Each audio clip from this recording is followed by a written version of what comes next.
710 यात्री विमान, 140 एयरपोर्ट, 2019-20 में 34 करोड़ यात्री और 33 लाख टन माल ढुलाई। घरेलू यात्रियों के मामले में दुनिया का तीसरा सबसे बड़ा विमानन बाजार भारत कोरोना महामारी के चलते भारी नुकसान के बाद अब सुधार की राह पर फिर उड़ान भरने को तैयार है। सरकार का जोर भी एविएशन कनेक्टिविटी बढ़ाने पर है। ऐसे में अगले 2 दशकों के दौरान भारत के विमानन क्षेत्र में विकास की पर्याप्त संभावनाएं हैं। नमस्कार, मैं दीक्षा कोहली संसद टीवी के विशेष कार्यक्रम संसद संवाद में आज बात करेंगे 2022-23 के लिए नागर विमानन मंत्रालय की अनुदान मांगों पर लोकसभा में हुई चर्चा की। हम चाहते हैं कि सिविल सेक्टर जिसमें हमारे और सारे वृद्धि की और सारे तरीके की काफी संभावना है, ये सिविल एविएशन सेक्टर की जो पोटेंशियलिटी है इसको तवज्जो देते हुए सही ढंग से इस्तेमाल करते हुए हमारा देश में बहुत सारे नौजवानों को, बेरोजगार नौजवानों को, स्किल मैन पावर को इसमें शामिल करके हम और आगे निकले। हमारे डोमेस्टिक एविएशन ग्रोथ 12, 24, 35, 36% है। इंटरनेशनल ग्रोथ नहीं है। तो क्या लैक्यूने हैं कि आज अब तो खैर हमको किसी को प्रोटेक्ट ही नहीं करना है। अब तो एयर इंडिया भी हमारे पास नहीं है। अब तो कोई सरकार को किसी को प्रोटेक्ट भी नहीं करना है। अब तो मार्केट ओपन है। हमें तो ऐसी नीति बनानी है कि भारत का एयरलाइंस पूरी दुनिया में फैल जाए। चर्चा के दौरान विमानन सुरक्षा, क्षेत्रीय संपर्क योजना के लिए बजट आवंटन, विमानन इंफ्रास्ट्रक्चर का विकास, ग्रीनफील्ड हवाई अड्डों और ड्रोन उद्योग को बढ़ावा देने जैसे तमाम मुद्दों पर सदस्यों ने विचार और सुझाव रखे। एयर इंडिया के निजीकरण और हवाई अड्डों को निजी हाथों में सौंपने को लेकर भी सत्ता पक्ष और विपक्ष के अपने अपने तर्क थे। विपक्ष ने विमानन क्षेत्र में सुरक्षा को लेकर गंभीर चिंता जताते हुए इसके लिए बजट बढ़ाने की मांग रखी, तो सत्ता पक्ष ने कहा कि प्रधानमंत्री नरेंद्र मोदी के नेतृत्व में पहली बार राष्ट्रीय नागर विमानन नीति 2016 में बनी और आज गरीब आदमी का भी हवाई सफर करने का सपना पूरा हो रहा है। नागरिक उड्डयन मंत्री ज्योतिरादित्य सिंधिया ने कहा कि देश में नागर विमानन क्षेत्र के विकास के लिए सरकार और निजी क्षेत्र मिलकर अगले 2-3 साल में 1 लाख करोड़ रुपए निवेश करने जा रहे हैं।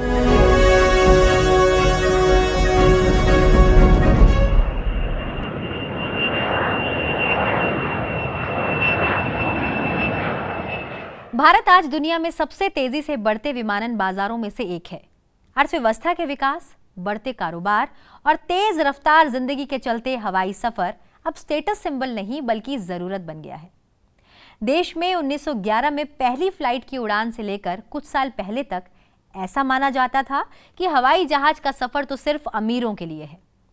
लेकिन आसमान में उड़ने वाले विमान ने अब जमीन पर रहने वाले आम लोगों से रिश्ता बनाना शुरू कर दिया है। यही वजह है कि भारतीय एविएशन इंडस्ट्री में बीते कुछ सालों में हवाई चप्पल वाले करेंगे हवाई सफर का नारा गूंज रहा है। यानी जोर यात्रियों की संख्या बढ़ाने पर है और सस्ते टिकट पर है, क्योंकि 135 करोड़ आबादी वाले देश में अब भी सिर्फ 14.5 करोड़ लोग ही विमान यात्रा कर रहे हैं। ऐसे में सरकार की कोशिश छोटे शहरों में भी हवाई सेवा मुहैया कराने की है, ताकि विमानन क्षेत्र का विकास हो और उड़े देश का आम नागरिक।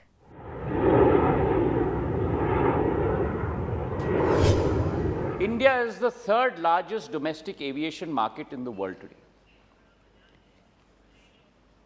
और कोविड आने के पहले सबसे तेज रफ्तार से यह क्षेत्र बढ़ रहा था और इसके पीछे 5 कारण। 1, ग्रोइंग इकोनॉमी, 2, क्षेत्रीय संपर्क में बढ़ोतरी, 3, इंटेंस कंपटीशन, 4, कंपेटिटिव एयरफेयर्स और 5वां, एक बढ़ती हुई डिमांड, एक मांग क्षेत्रीय संपर्क के लिए और ट्रैवल के लिए। दुनिया जैसे जैसे कोरोना महामारी के असर से बाहर निकल रही है, उसी रफ्तार से भारत की सिविल एविएशन इंडस्ट्री फिर से तेजी पकड़ रही है। 27 मार्च से सभी अंतर्राष्ट्रीय उड़ानें फिर से शुरू हो चुकी हैं। घरेलू यात्री एयर ट्रैफिक भी कोरोना महामारी के पूर्व स्तर के करीब है। ऐसे में सही सरकारी नीतियों, टियर 2 और टियर 3 शहरों को हवाई मार्गों से जोड़ने और नए एयरलाइंस की एंट्री से प्रतिस्पर्धा बढ़ाने जैसी वजहों से आने वाले समय में इस सेक्टर में तीव्र उछाल की संभावना है। तो एक रिवाइवल की आशा है और उस रिवाइवल की आशा के आधार पर हमारी भी अभिलाषा है, सेक्टर की अभिलाषा है और हमारा अनुमान है कि 2023-24 तक जो 34.5 करोड़ यात्री 18-19 पे थे और 11.5 करोड़ तक गिर चुके कोविड के वातावरण में, 2023-24 तक 40 करोड़ यात्री तक हम इस देश में पहुंचाकर रहेंगे, मतलब 3 गुना बढ़ाकर कम से कम हम लोग रहेंगे। दरअसल कोरोना महामारी ने विमानन क्षेत्र को भारी नुकसान पहुंचाया। वित्त वर्ष 2020-21 में प्रमुख भारतीय एयरलाइनों को 18,426 करोड़ रुपए का नुकसान अनुमानित है। 2021 में घरेलू हवाई यात्रा में 61.7% और अंतर्राष्ट्रीय हवाई यात्रा में 84.8% की गिरावट आई। हालांकि महामारी के कारण आई मंदी को छोड़कर भारतीय विमानन क्षेत्र में बीते दशक के दौरान जबरदस्त वृद्धि हुई है। वित्त वर्ष 2013-14 से 2019-20 के दौरान देश के घरेलू पैसेंजर ट्रैफिक में प्रतिवर्ष 14% से ज्यादा और अंतर्राष्ट्रीय पैसेंजर ट्रैफिक में 6% से ज्यादा की वृद्धि देखने को मिली। इसी अवधि के दौरान घरेलू हवाई माल ढुलाई में चक्रवृद्धि वार्षिक वृद्धि दर यानी CAGR में 8% और अंतर्राष्ट्रीय हवाई माल परिवहन में प्रतिवर्ष 6% की बढ़ोतरी हुई। नागर विमानन मंत्रालय की अनुदान मांगों पर चर्चा के दौरान सत्ता पक्ष के सांसदों ने कहा कि 2014 में प्रधानमंत्री नरेंद्र मोदी के नेतृत्व में NDA सरकार बनने के बाद से इस क्षेत्र के विकास के लिए तेजी से काम किया गया है। देश के छोटे छोटे क्षेत्रों को बड़े शहरों से जोड़ने के उद्देश्य से हमारे यशस्वी प्रधानमंत्री जी ने राष्ट्रीय नागरिक उड्डयन नीति 2016 को लागू किया। इस नीति के मदद से अध्यक्षा महोदया, देश में उड्डयन क्षेत्र में बहुत कम समय में क्रांति आने लगी। इतनी बड़ी महामारी के बावजूद हमारी सरकार इस क्रांति को आगे बढ़ाने के लिए संकल्पित है और रहेगी। ये भी जानना जरूरी है, भारतीय मालवाहक विमानों की संख्या 2018 से 7 से बढ़ाकर 2021 में 28 किया गया। परिणाम स्वरूप भारतीय वाहकों की भागीदारी 2% से 19% हो गई। So the vision to enable people to have access to safe, secure, sustainable and affordable air services in world-class civil aviation, our government has taken important steps which has resulted in a rapid growth in air travel and which also reflects the pace of economic growth of our country. Regarding this, in pursuit of these goals, the Government of India has announced major civil aviation reforms under the आत्मनिर्भर भारत अभियान से। बहुत ही अच्छा budget प्रस्तुत किया है जिसमें बहुत सारे सुविधाओं का व्यवस्था किया गया है। सभापति महोदय जी, गत 8 साल में जो सिविल एविएशन में बदलाव देखने के लिए मिल रहा है, कोई भी ऑफिसर के पास हम जाते हैं तो बहुत अच्छा लगता है, रिस्पांस अच्छा मिलता है, जो भी काम हम लोग बताते हो तुरंत हो जाता है। AIADMK ने भी कहा कि 2014 के बाद से इस क्षेत्र में बुनियादी ढांचे के साथ साथ काम करने के माहौल में भी असाधारण बदलाव हुआ है। Since 2014, the sector has been witnessing exceptional transformation both in terms of infrastructure as well as in the working environment. Studies shows that air connectivity has an economic multiplier of 3.1 and employment multiplier of 6.1. सरकार देश में विमानन ecosystem को मजबूत करने के लिए कदम उठा रही है। सत्ता पक्ष ने कहा कि 2022-23 में नागरिक उड्डयन मंत्रालय को 10,667 करोड़ रुपए आवंटित किए गए हैं। इनमें क्षेत्रीय संपर्क योजना उड़ान के लिए 601 करोड़ रुपए भी शामिल हैं। हमारे 2022-23 के बजट में नागर विमानन मंत्रालय का अनुमान रुपए 10,667 करोड़ रुपए का था, जिसमें राजस्व संबंधित व्यय 10,590 करोड़ का रहा है, जो कि पिछले वर्ष की अनुमानित राजस्व संबंधित व्यय 3,184 करोड़ से अगर हम देखें तो लगभग 232% अधिक है। और वहीं पूंजीगत व्यय में भी 76.46 करोड़, जो कि पिछले अनुमानित 40 करोड़ से लगभग 89% अधिक है। कि परिंदे यूं जमीन पर बैठकर क्यों आसमान देखता है, पंखों को खोल क्योंकि जमाना सिर्फ उड़ान देखता है। ये देश के प्रधानमंत्री जी ने करके दिखाया। लोगों ने बड़ा शोर मचाया, शोर मचाते भी रहे, लेकिन माननीय अध्यक्षा जी, इसी आत्मनिर्भर बजट के अंदर सिविल एविएशन मंत्रालय के लिए 10,667 करोड़ का प्रावधान किया गया है, जिसमें 600 करोड़ उड़ान योजना के माध्यम से रीजनल कनेक्टिविटी बढ़ाने का संकल्प के साथ में काम करेगा। हाल ही में उड़ान योजना को लोक प्रशासन में उत्कृष्टता के लिए प्रधानमंत्री पुरस्कार मिला है। 2016 में शुरू हुई इस योजना से द्वीपों, पहाड़ी और पूर्वोत्तर राज्यों सहित दूर दराज के क्षेत्रों को फायदा हुआ है। चर्चा के दौरान विपक्ष ने क्षेत्रीय संपर्क योजना, उड़ान और एयरपोर्ट अथॉरिटी ऑफ इंडिया के लिए बजट आवंटन में कमी पर चिंता जताई। उनका कहना था कि कम आवंटन से नागरिक उड्डयन क्षेत्र के विकास पर असर पड़ेगा। The total budget estimate for 22-23 for non-Air India expenditure is a grand total of only 1,242 crores. This is a reduction of 31% over the 1,770 crores revised for 21-22. The regional connectivity scheme, this is the much touted Uran airports, Iran routes. Only 601 crores, a decrease of over 40% over revised estimate of 994 crores. 3. Airports Authority of India, 150 crores, decrease of 21% over revised estimate. परिवहन, पर्यटन और संस्कृति पर स्थायी समिति ने 2022 के budget में आवंटन का 86.8% एयर इंडिया लिमिटेड के विनिवेश और उसी के लिए विशेष प्रयोजन वाहन के लिए है। इसका मतलब यह है कि प्रभावी रूप से बजट का केवल 13.2% इस क्षेत्र के लिए गुणात्मक रूप से आवंटित किया गया है, जो कि मात्र 1407 करोड़ रुपए ही है। समिति ने कहा है कि इस तरह के कम आवंटन से नागरिक उड्डयन क्षेत्र की वृद्धि रुक जाएगी, जो पहले से ही महामारी से संबंधित मंदी के कारण पीड़ित है। You see the budget proposals, Indian aviation sector is the third biggest domestic aviation market worldwide and 9th largest international aviation market. But if you see the budget estimate for 22-23, 85% less than that of the revised estimate of 21-22. The capital expenditure is just 76 crores of rupees, while revenue is just 10,591 rupees. So the budget estimate of 22-23 shows that an independent ministry for civil aviation is not required because the entire rights or the entire functions have already been transferred to the private sector. Coming to the budget allocated to the civil aviation ministry, it is just 10,000 crores. And out of this 10,000 crores, some almost like 8,000 crores odd is going to Air India's expenses. And only just 1,400 crores is left over for the rest of the expenses. Out of that, how will the ministry be able to improve the infrastructure and new airports in this country? Air India के निजीकरण और हवाई अड्डों को निजी हाथों में दिए जाने का मुद्दा भी उठा। जहां विपक्ष ने एयर इंडिया के निजीकरण और हवाई अड्डों को निजी हाथों में दिए जाने को लेकर ऐतराज जताया, वहीं सत्ता पक्ष ने कहा कि एयर इंडिया का पारदर्शी तरीके से निजीकरण किया गया है और इससे देश को लाभ होगा। Air India has been our pride for years, but sold to Tata Group reportedly at throwaway prices.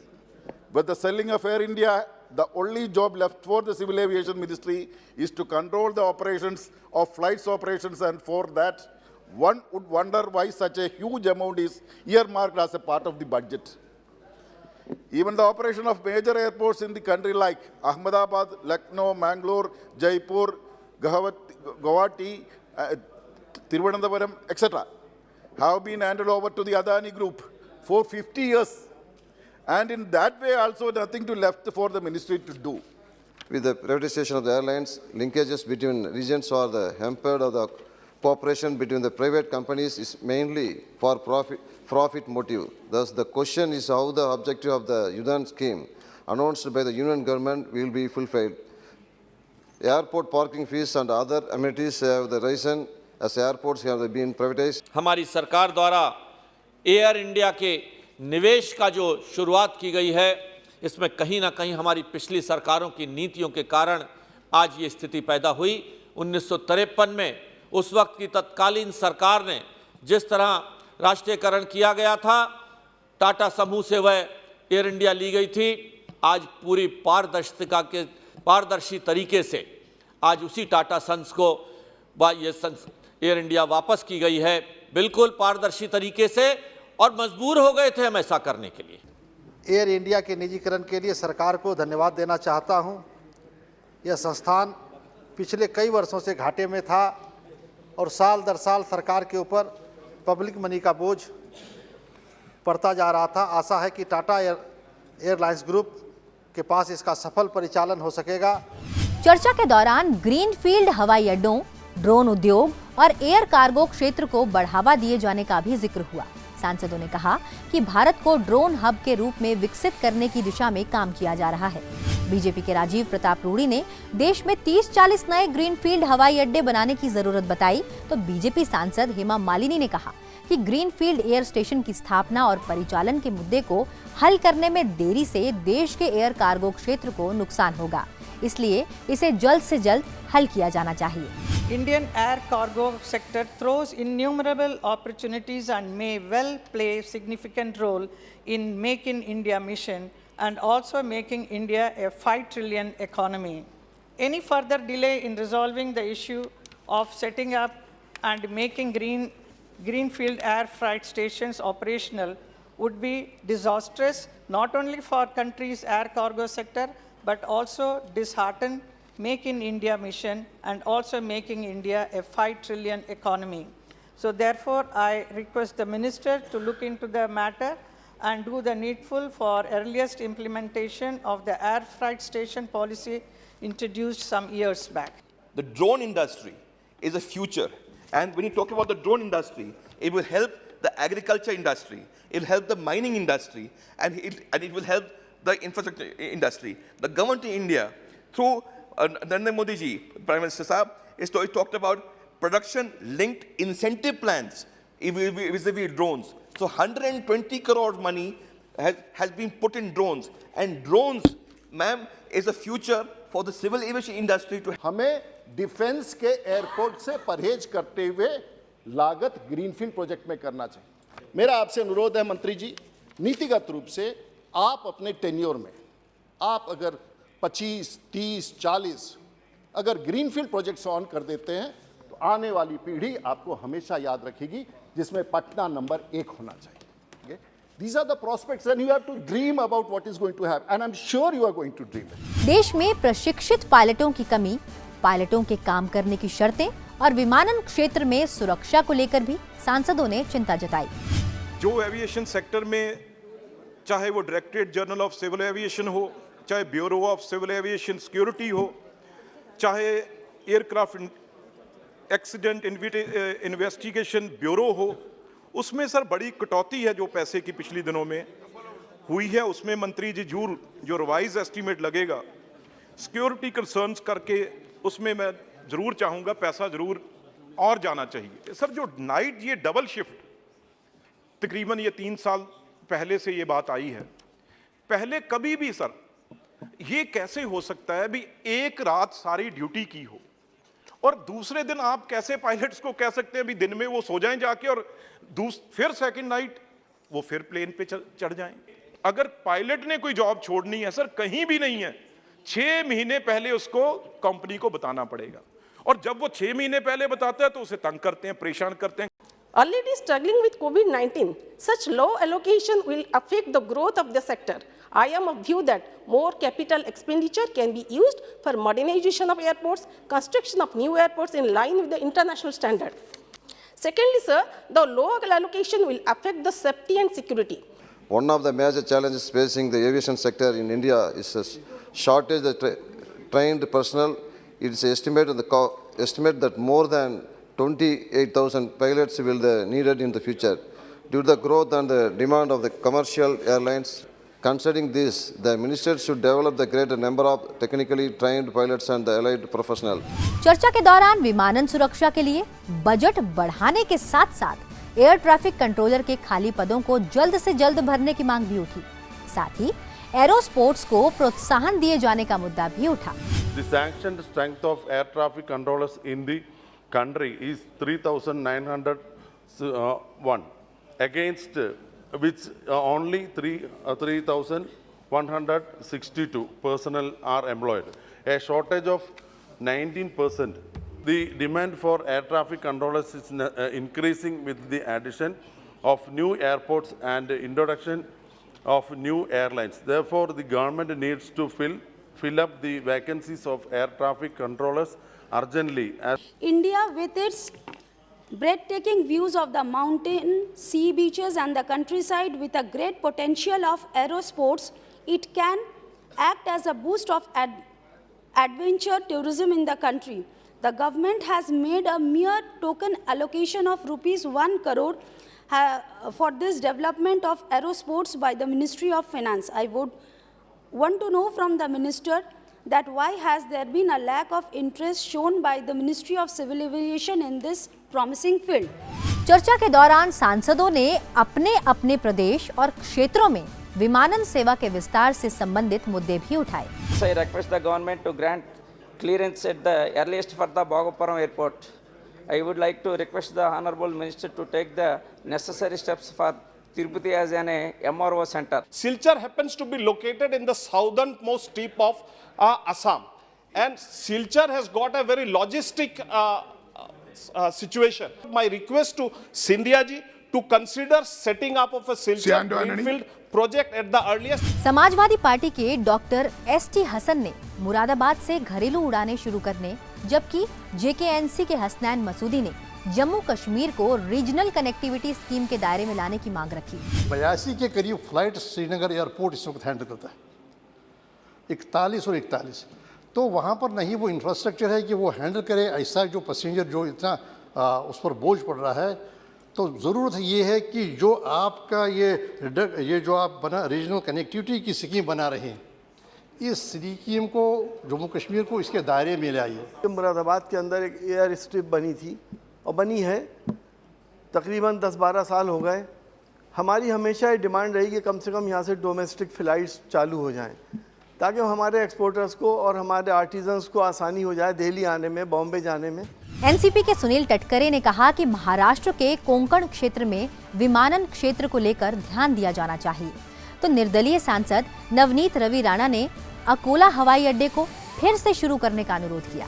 I would like to attract honorable minister's attention to give international airport sanction for the Pune and international airport status to my Ratnagiri district in my Konkan region. तो मैं आपसे विनंती करूंगी, नए airport जो महाराष्ट्र में 2014 के बाद बने उसके लिए तो एप्रिशिएबल है ही ये सरकार, पर जो एयरपोर्ट बंद हुए हैं और आज वो स्थिति में चल सकते हैं और अच्छा कवर कर सकते हैं, तो वो एयरपोर्ट पे भी ध्यान देना बहुत ज़रूरी है।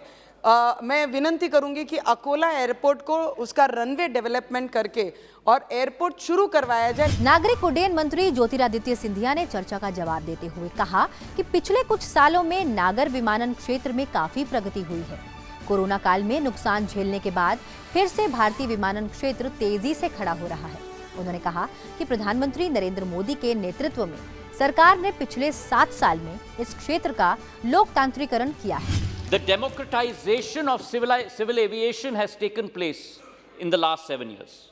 जो ये क्षेत्र कुछ चुने हुए लोगों तक सीमित होता था आवागमन की सुविधा के लिए, इसके दरवाजे खोले गए हैं उड़े देश के आम नागरिक की योजना के आधार पर। अध्यक्ष महोदय, 2014 तक अध्यक्ष महोदय हमारे देश में 74 एयरपोर्ट्स बने थे और पिछले 7 सालों में हमारे क्षेत्र में 66 नए एयरपोर्ट्स बने हैं। मतलब वो 74 अब 140 बन चुका है। मतलब करीब करीब उस कैपेसिटी को हमने डबल की है। और उसी के साथ हमारा ये संकल्प है कि ये जो 140 का आंकड़ा आज है, 2025 तक इस आंकड़े को हम 220 तक ले जाकर आपके समक्ष रखेंगे। ये हम आपको विश्वास दिलाते हैं। और हमारा टारगेट है कि 2024 तक 100 नए एयरपोर्ट्स को हम लोग उड़ान योजना के तहत स्थापित करेंगे, जिसमें से 66 आज स्थापित हो चुके हैं। पर मैं आपसे हाथ जोड़ के निवेदन करना चाहता हूं कि ये केवल बजट एस्टिमेट है। मैं आपको विश्वास दिलाता हूं कि हमारी खर्च करने की क्षमता के आधार पर वित्त मंत्रालय ने हमें आश्वासन दिया है कि कोई भी फंड्स की कमी नहीं रखी जाएगी। जितना भी खर्च होगा वो उड़ान योजना के लिए दिया जाएगा। नागरिक उड्डयन मंत्री ने विस्तार से बताया कि आखिर एयर इंडिया का निजीकरण क्यों करना पड़ा। देश के 6 हवाई अड्डों को बेचने या उनका विनिवेश करने के विपक्ष के आरोपों पर उन्होंने कहा कि उनका विनिवेश नहीं किया गया, बल्कि पट्टे की व्यवस्था के आधार पर निजी क्षेत्र को दिया गया है। 2,50,000 करोड़ की खाई एयर इंडिया में उत्पन्न हो गई थी। हमारे प्रधानमंत्री ने संकल्प किया कि इस घाटे को बंद करना ही होगा और इसका विनिवेश करना ही होगा, ताकि भारत सरकार और भारत की जनता का पैसा का संरक्षण किया जाए और उसका सदुपयोग किया जाए। ये सरकार एयरपोर्ट्स को बेच रही है, बनाने के बजाय आप बेच रहे हैं। मैं समझाना चाहता हूं मेरे सभी माननीय सांसद महोदय को, हमारी पॉलिसी विनिवेश की नहीं है। जिन 6 एयरपोर्ट्स का आप संदर्भ दे रहे हैं, वो 6 एयरपोर्ट्स विनिवेश या प्राइवेटाइजेशन के आधार पर निजी कंपनियों को नहीं दी गई है। वो एयरपोर्ट्स केवल एक लीज स्ट्रक्चर के आधार पर 50 साल के लिए दी गई है। नागरिक उड्डयन मंत्री ने देश में नागर विमानन क्षेत्र के विस्तार के लिए उठाए जा रहे कदमों के बारे में भी जानकारी दी। उन्होंने बताया कि एविएशन सेक्टर में सरकार और निजी क्षेत्र मिलकर 2-3 सालों में 1 लाख करोड़ रुपए से अधिक की राशि निवेश करने जा रहे हैं। ब्राउनफील्ड प्रोजेक्ट्स में 42 नए एयरपोर्ट्स हम लोग स्थापित करेंगे 25,620 करोड़ रुपए से, और ग्रीनफील्ड एयरपोर्ट्स 2025 तक 3 नए एयरपोर्ट्स होलोंगी, हिरासर और धोलेरा, 3 नए एयरपोर्ट 3,500 करोड़ का, मतलब एयरपोर्ट्स अथॉरिटी ऑफ इंडिया अकेले 28,980 करोड़ रुपए का निवेश करेगा नागर विमानन क्षेत्र के एयरपोर्ट्स के अधीन। एयरपोर्ट्स अथॉरिटी और निजी क्षेत्र को मिलाकर अध्यक्ष महोदय 1 लाख करोड़ रुपए का करीब निवेश का प्रोग्राम है अगले 2-3 सालों के अंदर भारत के अंदर। प्रधानमंत्री जी की विचारधारा है कि टेक्नोलॉजी का इस्तेमाल हमें जरूर करना चाहिए दक्षता को बढ़ाने के लिए, और डीजीसीए को हमने ईजीसीए में परिवर्तित किया है। 298 सेवाएं डीजीसीए की जो हैंड रिटन होती थी वो अब इलेक्ट्रॉनिक फॉर्मेट में हो चुकी हैं, और हमारा विश्वास है कि अनेक मंत्रालयों के साथ मिलकर इस ड्रोन को पूरे देश के कोने कोने और गांव-गांव तक हम लोग प्रचलित करेंगे। जेट और आकाशा की जो पिछले 20 साल में सारे एयरलाइंस बंद हो रहे थे देश में, 2 नए एयरलाइंस की शुरुआत हो रही है। इतना ही कहना चाहता हूं कि हमारी फोकस लक्ष्य पर है, क्रियान्वयन क्षमता पर है, और यही मैं मानता हूं कि सबका साथ, सबका विश्वास, सबका प्रयास और सबका विश्वास और आप सबके आशीर्वाद के साथ इस क्षेत्र को हम आगे ले जाएंगे। बहुत बहुत धन्यवाद। मंत्री के जवाब के बाद सदन ने विपक्षी सदस्यों के कटौती प्रस्तावों को खारिज करते हुए वित्त वर्ष 2022-23 के लिए नागर विमानन मंत्रालय की अनुदान मांगों को ध्वनि मत से मंजूरी दे दी। आज भारत का नागर विमानन क्षेत्र तेजी से आगे बढ़ रहा है।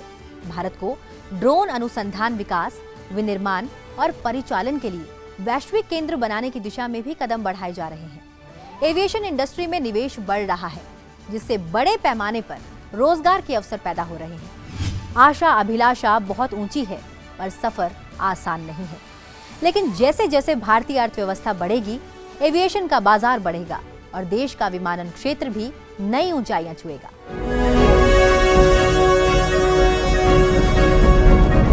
हमारा ये कार्यक्रम आपको कैसा लगा? अपने सुझाव आप संसद टीवी के सोशल मीडिया प्लेटफॉर्म्स पर हमें भेज सकते हैं। संसद संवाद के अगले एपिसोड में हम आपको दिखाएंगे संसद में हुई ऐसी ही एक और दिलचस्प चर्चा। फिलहाल मुझे दीजिए इजाजत। अपना खूब ख्याल रखिए और देखते रहिए संसद टीवी। नमस्कार।